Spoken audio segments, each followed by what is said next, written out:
All right, good afternoon, everyone. If you are here, you are in the Marriage Enrichment course, life class.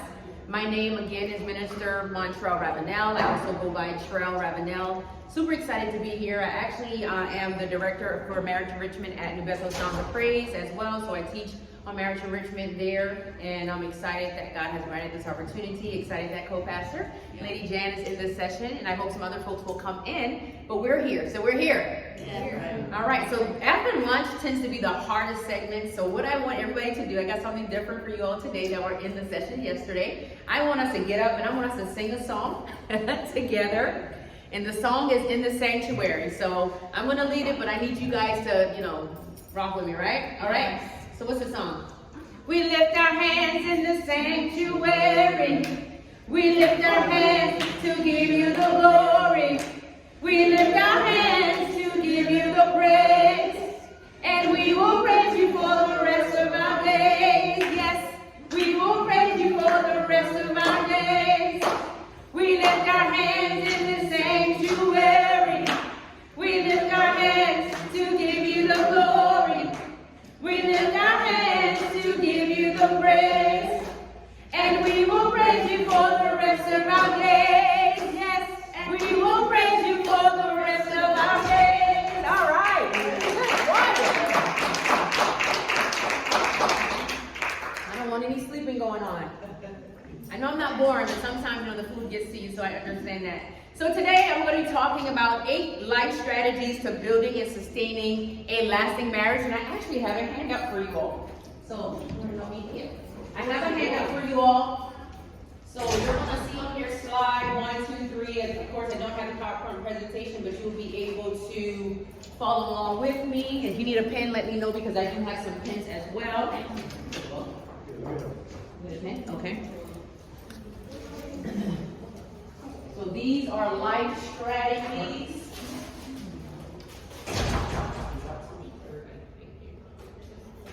No, that's just a different version. Oh.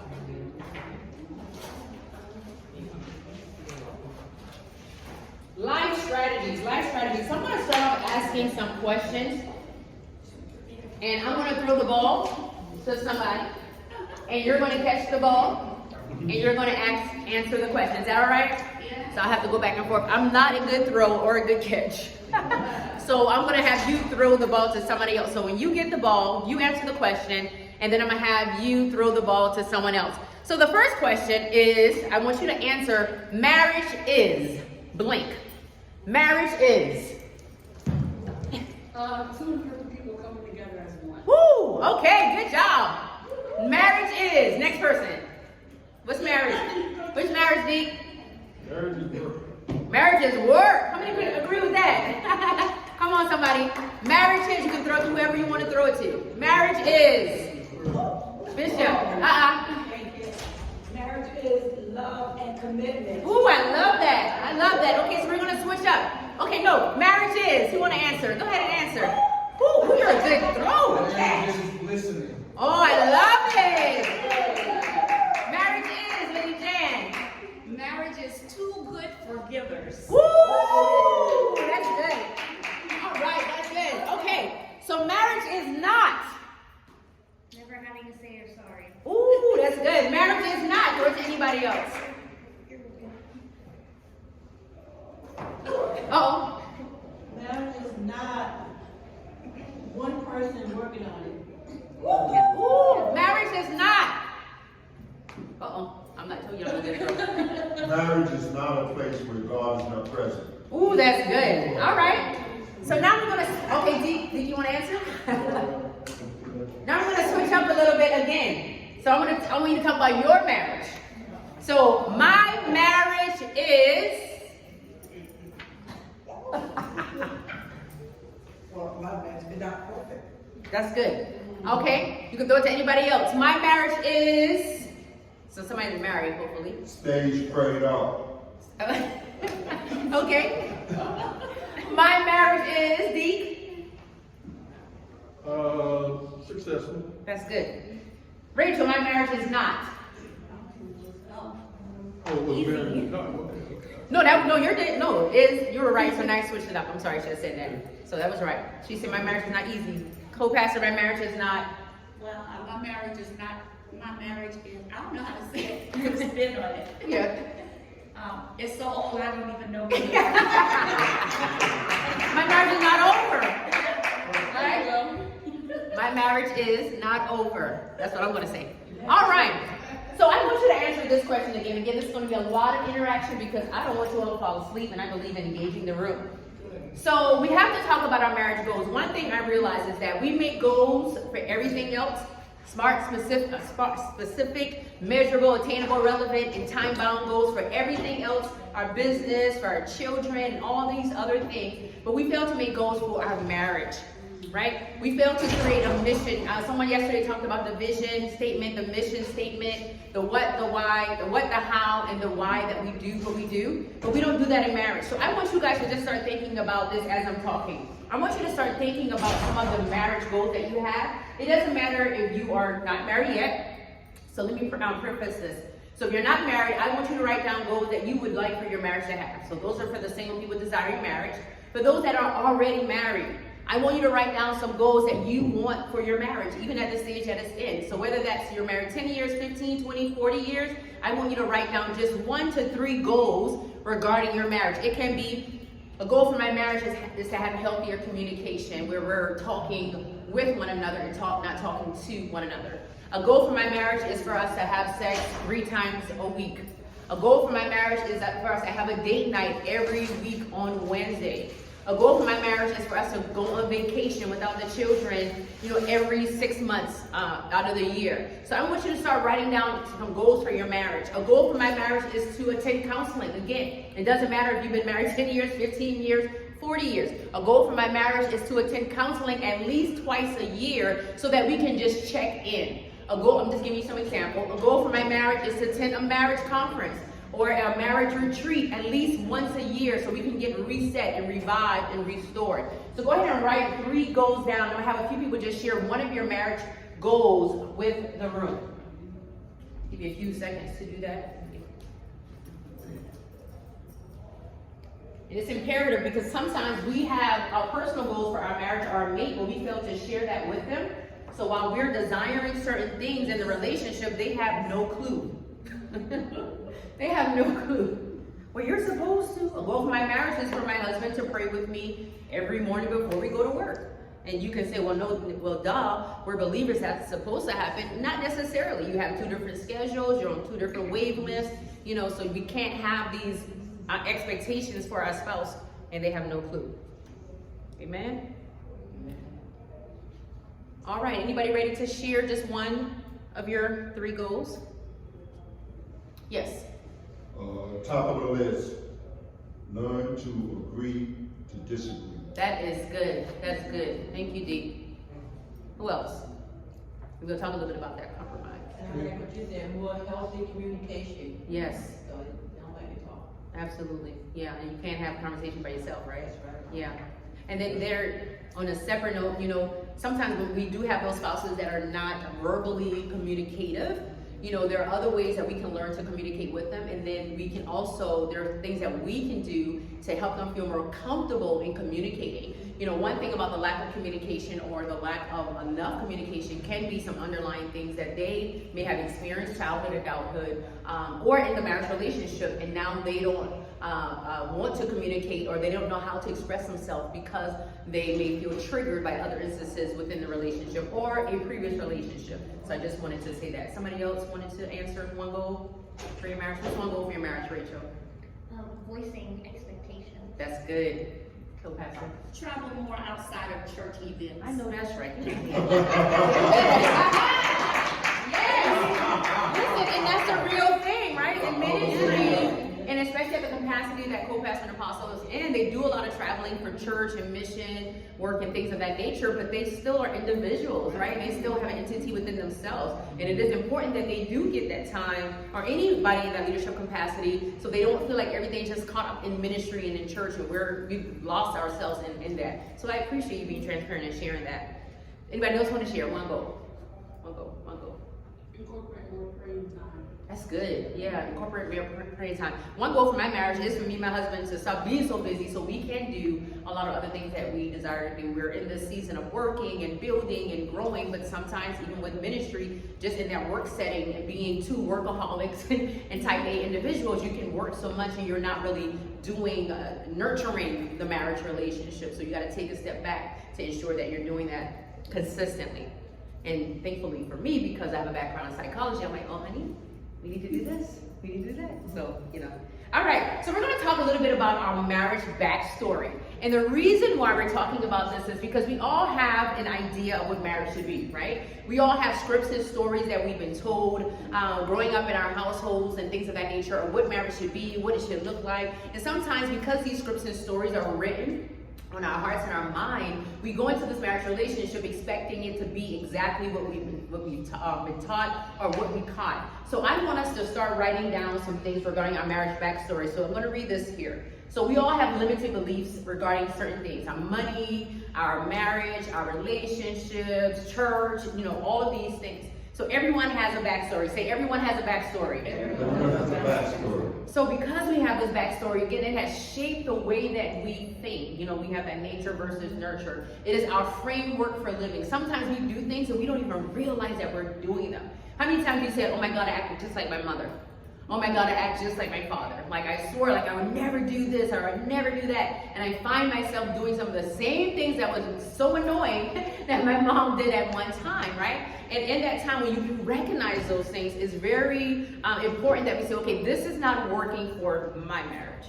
This is not working for my life. And be very transparent in doing that. So what I want you all to write down, I wrote some examples here. Through various ages and sequences of our life, we have different experiences. Somebody say experiences. And because we have these experiences, again, we just go along to get along with life and not realizing how these things are showing up, not just in our marriage relationships, but guess what? In our friendship circles, on our job, and other relationships that we have. So I want you all to begin to write down just one thing for each of these, or whichever one may apply to you. I'll give you about 7 minutes to do so. Write down what you believed as it relates to marriage. Like, what did you see and that created a belief system for you? For example, between the ages of 1 and 7, you may have seen your parents sleep in separate beds.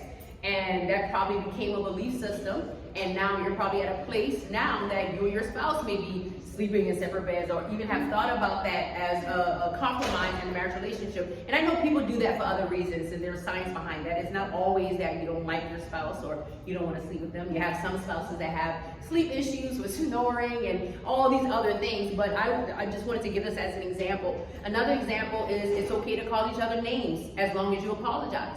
You probably grew up in a household where you saw your parents fight a lot, and they fought, but then they came together and they were so loving and caring, right? So that can be something subconsciously that you believe. Another belief could have been, it's okay if men stay out all night, right? Another example, it's okay if men don't help with the children, because you saw your mom just being the domesticated one in society as well, say that the wife is supposed to stay home and take care of the children while the husband works. So now that's what you expect your wife to do, or your wife is expected to play that role. I can say it was the opposite for me. My mom was the one that worked a lot. She was a nurse, and as a nurse, she was on call all the time, and my dad was the one that stayed home with us. My dad was the one that cooked and all of the things, and he still worked. So, we have these different scripts. And I can say even my script, just to personally share with you, I do have some of those expectations for my husband as well. And he does, thankfully, help with household chores and cooking and things of that nature, because that's what my dad did. In addition to that, he still fixed the door and the light. So, I probably have some overreaching expectations, but I just wanted to give you all some examples. But I'm going to give you 7 minutes just to really share, really write down those things, and then we'll come back. 5 minutes, because we don't have a lot of time. 5 minutes. I can Yes. one of mine. Okay. Women did certain jobs and men did certain jobs in the house. That's good. Yeah. Yep. If anybody ready to share, you can. I just want to give you some time to. Are we looking at each of the age? If it applies, you may not remember, just whatever applies in 5 minutes. Okay. Yep. All right. Yep. And another expectation, well, not expectation, well, I guess it is. Because my husband cooks, my mom didn't cook a lot because she worked a lot. And I have that same trait. I'm getting better after 10 years. But like I told my husband, right, I'm sharing this with you all. I told him, I said, you know what, if you have an expectation, you have to share that with me. But if you're always hands-on and at the forefront of doing things, I'm not going to do that, right? So if he's not letting me know, like, I need your help or I expect this, then I'm just going to be like, okay, you got it. You're cooking, you're cleaning. And I told him, I said, you're Mr. INDEPENT, independent, Mr. Independent. And if I see that, I'm going to allow you to be independent in doing various things. So that's just a different spin as it relates to that. Anybody else want to share the things you may have believed as it relates to these age groups? It's okay to walk out when you want and walk back in. That's good, yeah. And that can cause you to have a skewed view on how you think about relationships and marriage, trust issues, you know, security issues, attachment issues. I mean, all of these things come up when we have these various scripts and stories. I'll take one more. Anybody else want to share? Yes. That my mom's job was to take care of home. She didn't have to go out and work. My mom never worked. Yeah. She never worked not a day in her life. Yeah. And she bore 8 children. Yeah. And took care of our home while Dad went out and made the money to feed us. Yeah. I was telling someone just during lunch, I remember when we were growing up in Harlem, on Friday nights, my mom would pour Dad a hot bath in the bathroom, and he would come home and give her a yellow envelope which had his paycheck in it. And of course, then it wasn't a check, it was cash. Yeah, yeah. And I remember that distinctly. Yeah, yeah. Yeah, there are a lot of misconceptions as it relates to what that role, gender roles even, should look like. You know, I often say we don't necessarily have gender roles, but we do have certain expectations, and even in my marriage, of what we do expect each other to do. And the problem with, you know, the women just take care of the house and the children and don't do anything, what happens with her, whether she realizes it or comes to that actualization or not, at some point she becomes discontent, right?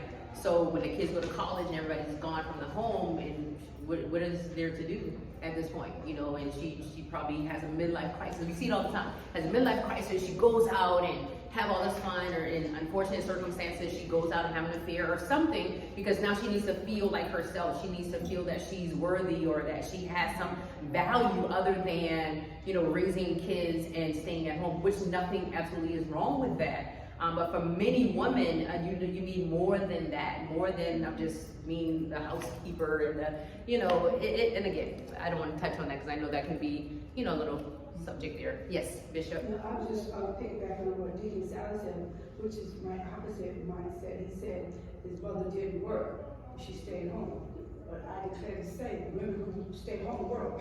There you go. That is so true. Hallelujah. And they work hard. I saw my mother working in the house and working outside. Yeah. Inside the house is work. Yeah. You're so right. And you work harder. Thank you, Bishop. Amen. And I would argue that you work harder in that setting. So absolutely.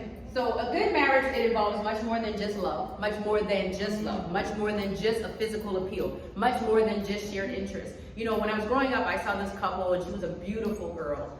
She was dating this guy. They weren't married, but they were dating exclusively. But he was so unfaithful toward her. He would always cheat on her and things of that nature. And in my mind, I was like, she's so beautiful. Why would he cheat on her? And I thought that because she had good looks, he should not be, you know, being unfaithful to her. But like this says, it's so much more than you looking good.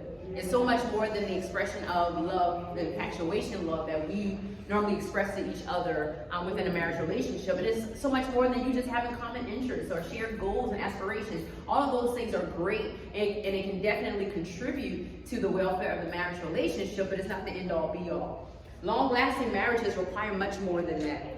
Marriage is gratifying, it is testing, it is challenging, and it is charming. And guess what? Sometimes all at the same time. It can be all of those things at the same time. I heard someone say marriage is not easy. You know, marriage is work. Marriage, you know, takes time. It takes commitment. It takes all of these things. And we have to always have this in the forefront of our mind, because here's the thing. Even with the marriage relationship, you know, how we do one relationship or how we show up in one relationship is typically how we show up in other relationships, right? That one relationship or core relationship is normally the breeding ground for every other relationship in our life. And I like to say for those that are married, that marriage relationship, it kind of shapes you in how to have relationships with other people. It shapes you how to communicate, how to show up, how to show personal interests, your interpersonal skills. Marriage is a mirror, and it's definitely going to show you who you are. And it should reveal some things within you so that you can grow up and mature in becoming the person that God has created you to become. If you never have any fights, or not fist fights, y'all, right? Have any arguments or any type of disagreements in your marriage relationship, I would question your marriage relationship, because you need to learn how to disagree, to agree to disagree, and you need to learn how to disagree so you can have solutions to the problems that are presented and that will be presented in that marriage relationship. As a matter of fact, Dr. John Gottman, who's a guru of relationships, all things relationships, did 4 decades of research on what it takes to have a healthy marriage and what are the causes and the reasons for divorce, to the point where his science showed that he was able to prove 90% of what causes divorce, right? So he argues that you should have disagreements and arguments inside your marriage relationship, and you should learn how to work through them. So 5 C's that every marriage should exemplify. Anybody want to give it a shot? 5 C's. ABC. Compassion. Compassion, absolutely. That is one. Write it down. What else? Communication. Communication, absolutely. Oh, good. What'd you say? Commitment. Commitment, yes. Is caring? Nope, but it should be. I guess that's what compassion. What else? Creativity, it should be. So we got compatibility and chemistry. So it's communication, commitment, compassion, compatibility, and chemistry. All of these things are equally important. Equally important. And the number one thing, one of the top 3 reasons why people get divorced is because of communication. Most people, and I'm going to say this, and I guess I'm being biased because I am an African American female, but I believe most African Americans do not know how to communicate. We don't know how to express ourselves, and my dear sister may have, a different opinion of that because she's of a different race and she may have her own experiences, but from what I see, most of us don't know how to express and communicate, and that causes issues. We don't know how to communicate well or consistently in relationships because of various things, to include various traumas that we have experienced. Commitment. Your partner should know that you are committed to the end. To death do us part. That's what we say in our vows, right? Yes. To death do us part. So until somebody dies, we should be committed in that relationship. Now, I do know that there are some cases where divorce is the option. I don't advocate for it, but I don't condemn anybody that has to go through it. But I am going to say this: if someone is being abused, physically abused or any type of abuse, or if it's a toxic environment, then that's a different conversation, and that's not the general audience that I'm talking to. Okay? Compassion. Just learning how to have empathy and understanding and being kind. Demonstrating the fruit of the Spirit in our marriage relationship all the time. And that's hard, right? Because we are humans. We have human behaviors. We have moods and attitudes. Although we speak in tongues, we sometimes have attitudes and moods as well. Hey, hello, I'm just saying, right? So we have to learn how to have compassion and understanding. Being compatible. Just being in sync with that person, and that normally starts at the courtship stage of that relationship, and then having that chemistry, and then doing things throughout the marriage relationship to ensure that these things are continuing, that we're continuing to nurture and to cultivate the marriage relationship. So there are lifestyle characteristics and qualities that all individuals can employ into their marriage relationships. And I'm going to give you the 8 tactics. Somebody say 8. 8 tactics that you can employ to develop a lasting and enduring marriage. So the first one is on your page, but it's the mastering the art of compromise. You said it earlier, Deacon Sally, agree to disagree. Learning that give and take. Can we meet in the middle? Woo, that's hard sometimes. Because you have your beliefs and I have my beliefs. This is what I want to do and this is what you want to do. Dr. John Gottman says that 69%, somebody say 69%, 69%. of problems in marriages are unsolvable. 69% of the issues and problems that you will face in your marriage relationship are not solvable. However, although they are what's considered a gridlock issue, meaning that they will not change, I'm not changing, you're not changing, I'm not changing my stance on this, you can still learn how to coexist in that relationship and have a peaceful marriage. It's an art. You have to learn. How do we compromise? The ability to solve difficulties jointly is essential for a strong marriage. Learning how to learning that I'm not always going to get what I want. You're right. And you know what? 60% of the time, I may not get what I want. But I have to be okay with that. So you have to ask the question, is it worth my marriage or me getting what I want? Right? This entails understanding your husband or your spouse's wants and objectives and them understanding yours. Why do they want this certain thing? Why is this such a need, or is it a need for them? Right? And I feel like sometimes because we don't agree with certain things, we dismiss what they want and what they need because we can't relate to it. And that's selfish. That's selfish. Let's just call it what it is. You know, we're selfish beings, right? So we have to understand. Don't give up just to get over it or get it over with. Real compromise. So don't give up just to say, okay, you know what, I'm just over it. This is whatever. Real compromise entails sitting down and listening. My friend over there said it. Listening to one another with an open mind until each person feels heard and understood. Woman, because I know we like to talk. And I know we gotta say. But we have, and sometimes that's why our husbands or men in general don't want to talk, because we're always talking. And sometimes and I can talk about it because I'm a woman. We over talk and we over communicate. So he doesn't even have a room. We back him into a corner. Like he doesn't have any space or room to share because we have to get everything off of our mind. But this is how I feel. And while all those things are absolutely valid, we have to be mature enough and discerning enough to know I need to give him space and room. Okay?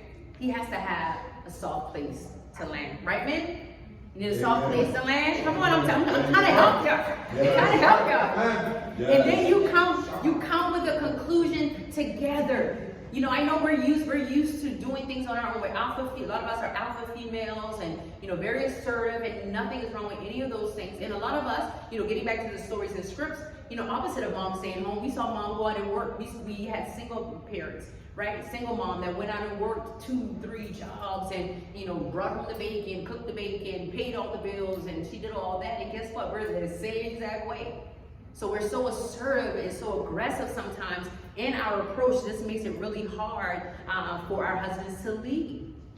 It makes it really hard for him to be the final deciding factor. So we have to learn how to sit with each other and then come to a conclusion together, and neither person dominating the conversation or the marriage. Yes, Deacon Sally.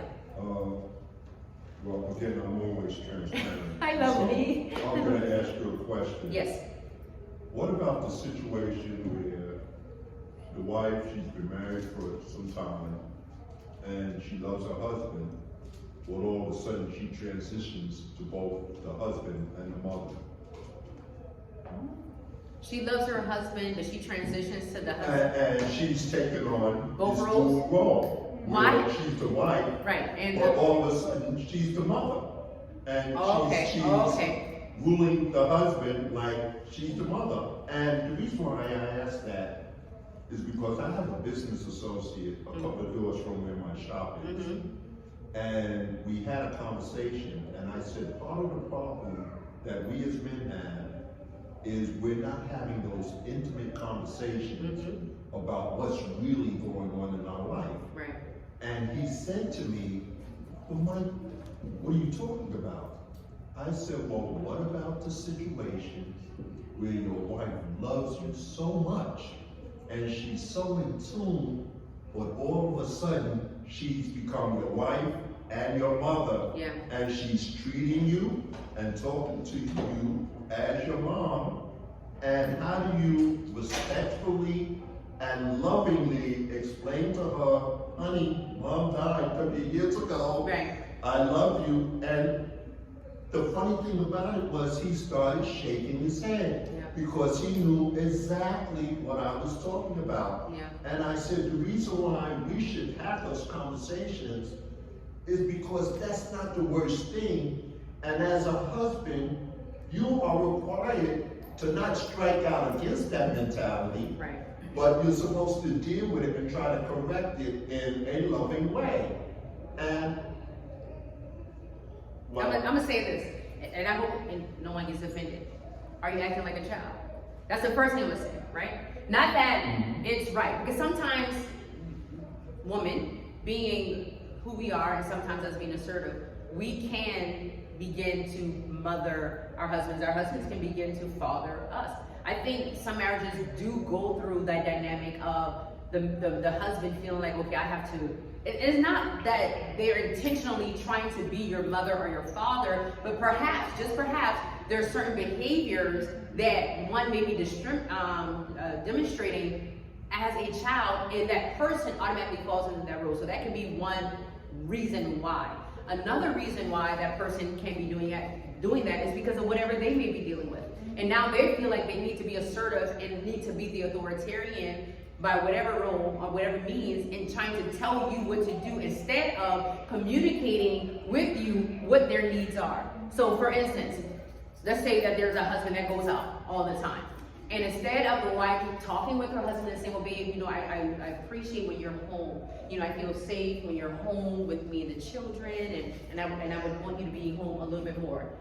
Instead of saying that, she said, you need to learn how to not go out. You shouldn't be going out all the time, and you shouldn't be drinking. That's exactly what I'm talking about. Right. So it's understanding. Right. So with us, a lot of times when we do fall in that mother role, my husband has told me at times, okay, mom, and I told him, okay, dad. If I feel like he was, you know, trying to be my father, but that sometimes was internal. It had nothing to do with him. He was just operating in a leadership role, but sometimes it just had to do with me or the person interpersonally. So with that being said, is having that conversation and not allowing things to happen. You know, a lot of times marriages wait until it gets to stage 4, like stage 4 cancer, before they do anything about the issue. These issues are not anything new. Chances are, if there are problems and issues that have now metastasized in the marriage relationship, these things have been happening for years. They've been settled, you've been dealing with it, you've been tolerating it, you've been accepting it, and nothing has happened. Now you get to the point where I'm so frustrated and I'm so over it, now you want to say something about it. Not that it's wrong now, but it's going to take a little bit of work to get through that, because now she's frustrated, you're frustrated, everybody's frustrated, so you're just giving off all type of energy that's not godly energy. So for a Christian couple, you definitely should pray about it and say, okay, this is not how we should be talking to one another, treating one another, and let's talk about the real issue. Because the real issue is not that you're trying to mother me, or I'm trying to father you, or I'm thinking you're a child, but the real issue is I'm lonely at night. The real issue is that I want you to be home. The real issue is that I need you to help around the house. The real issue is that I need you to help with the children more, right? Not calling you irresponsible and all that. I need you to help with the children more. I need you to cook. If I'm not home, I need you to start dinner. That helps me out. So we have to talk about those things more. So that's good. Gotta go on because I'm probably gonna be out of time. Okay, your inability to display emotions can create more distance. So when we're not able to display emotions, we create more distance, because you don't want to be around somebody that's not talking to you, that's not engaged with you, that's not understanding you. And when you're creating distance, you're also distancing the friendship, right? And couples that are not friends are not going to stay a couple for a long time. Because some couples, they can like each other but not necessarily love each other in the romantic way. But that's my best friend. That makes sense to y'all? And the opposite can be true, and two things can be true at the same time. Number 2, display emotions and accept frailty. Knowing and being in tune with your feelings. Say being in tune with my feelings. And being able to display those emotions will assist in demonstrating compassion. So when you're in tune with what you are feeling, right? I'm now able to display compassion towards someone else that I say that I love with everything inside of me, my life partner, my destiny partner. I'm so in love with you. You know, we have to keep that same mindset. And come on, because sometimes they don't act love, and I'm just saying, right? And sometimes you don't either. By demonstrating compassion for your spouse, you demonstrate your concern and regard for them. So when you demonstrate compassion, you're saying, I care about you. I care for you. I care what's happening with you, what's going on with you. You know, it's not enough to just sit around and pout and all of the things. You have to tell them what you're feeling and why you're feeling that way. Vulnerability. Somebody say vulnerability. That binds us together. That binds us together, and it is the basis. Check this out. It is the foundation for a long-lasting marriage. Yes, I know Jesus is the foundation. He's our rock. But I'm talking on the practical and on the clinical side. When you're able to be vulnerable with your spouse, that is the base for a long-lasting marriage. Because some of us can't be vulnerable because of our own traumas, our own triggers, our own self-shame, our own inability to communicate and express our emotions. So we have to learn that vulnerability. Did you have a question? I thought you had your hand. Okay. Know what we feel, when we feel it, and why we feel it. Know what we feel, when we feel it, and why we feel it. Number 3, work with your trust issues so you can learn how to honestly instill trust in others. Trust is vital. Somebody say trust is vital. Trust is vital. It's a vital indicator of a durable marriage and one of the most crucial aspects to maintain in your marriage relationship. If your trust is shattered or lost, it's going to require extensive effort. And this is not always to do with infidelity, because every time we talk about trust, people automatically think, oh, infidelity. No, it could be trust for a number of reasons, right? Trust in, what if I don't feel safe with you? What if I was abused in the past and, you may have talked to me, a little too aggressively or did something to remind me of my past. It could be a number of things. Or left this child at daycare and I was abandoned as a child. That's why it's so important we deal with these adverse childhood experiences. We deal with these childhood traumas, and we continue to work through these things, because guess what? They show up. Come on. Number 4, be deliberate about engaging and connecting. Demonstrate physical affection, being intimate, not just sex, but including. We don't want to become roommates and just passing by one another. And a lot of marriages do that. I know marriages, we've been together 50 years, but you don't sleep in the same bed. Yeah, you meet together downstairs to have coffee, but that's the extent of that. We want to make sure that we're always creating spaces to be intimate. Physical intimacy is the cornerstone of a great marriage, and it is what keeps your marriage evolving and growing, two coming together as one. This is facts, because we all know, so we can talk about sex. When you have sex with your spouse, there are chemicals that's being exchanged. You are becoming one with that person, bodily one with that person. That's why when the children are born, they tell the parent, the mom particularly, now they're doing dads too, to put that child on their flesh, naked, flesh to flesh. There's something something happens, not just sex.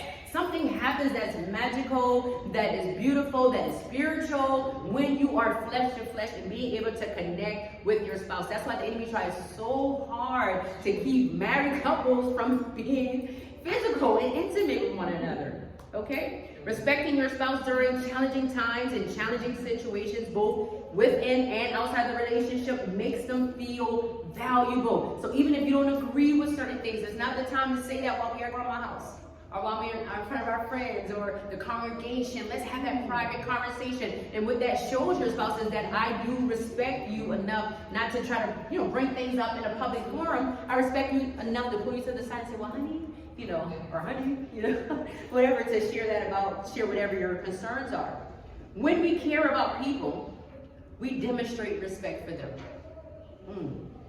And sometimes we can have respect more for outsiders and more for other people than we do for our own spouses.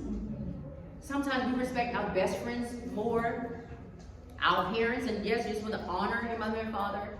But sometimes we will go against the grain with our spouses, and we will listen to other people more than we listen to our spouses. That's a problem. If we don't respect our spouses, what we're communicating is, I don't care about you.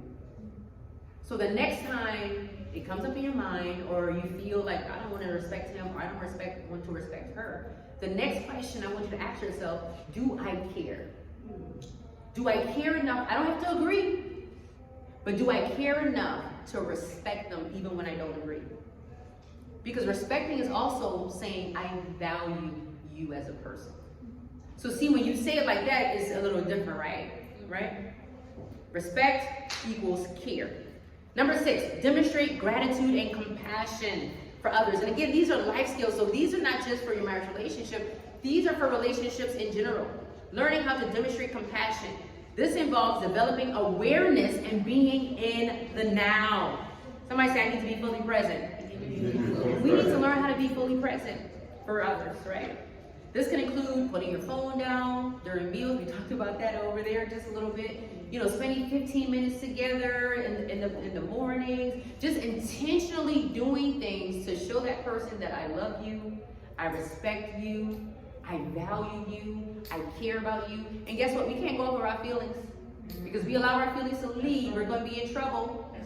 We become emotionally hijacked and emotionally spiraling and not spiritually led. We're supposed to be spiritually led and not emotionally driven. I need you to say that with me. I need to be spiritually led and not emotionally driven.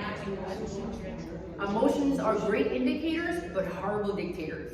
And we cannot allow them to dictate our day, our life, our week, our month. Okay? Number 7, tend to and cultivate your friendship.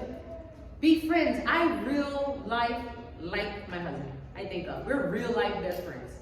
And I'm thankful for that. Because even when those times where I feel a certain way or my emotions are taking over, he's my friend. And you have to cultivate that friendship in your spouse. A close friendship is also one of the cornerstones of a successful marriage. Studies show that when you are friends with your spouse, your marriage tends to last longer. You have a stronger marriage. That's science. You may know each other better than your closest friends. You may laugh with each other and enjoy spontaneous excursions. And you can share many memorable experiences as best friends would. Oh, they're done? Just coming in. Oh, trust needs to be present even in friendships. And trust needs to be present in order to nurture friendships. Last one. Make connections a top focus.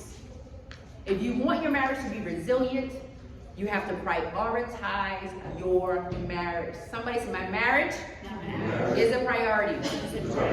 My spouse is a priority. We are a priority. You have to make sure that that person, that marriage relationship is the priority. It's not necessarily about you, it's not necessarily about him or her, but it's about the marriage. What is in the best interest of our marriage relationship? Your spouse is not only your lover, but your life companion. You stood in front of the judge, the pastor, or an officiant, and you declared your vows to this person. Think about that. You said, regardless of what happens, this is my life partner. This is my destiny partner. That we're going to do life together no matter what. It's not until, or if, or when. It's no matter what. And we have to take those things in consideration. And that's why making connection and making sure that we're connected and we're devoted with one another, showing mutual love, mutual respect, mutual kindness is so important in the marriage relationship. By making each other priority, you are practicing the art of mutuality. Somebody say mutuality.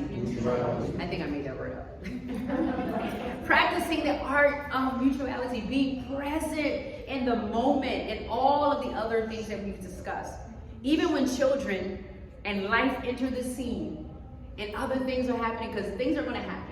Life is going to happen. We're going to have kids, kids are going to leave home, they're going to come back home. You know, all these things are going to happen. But when all those things are happening, you two should make sure that the other person knows that you are the priority. I put you first above my kids.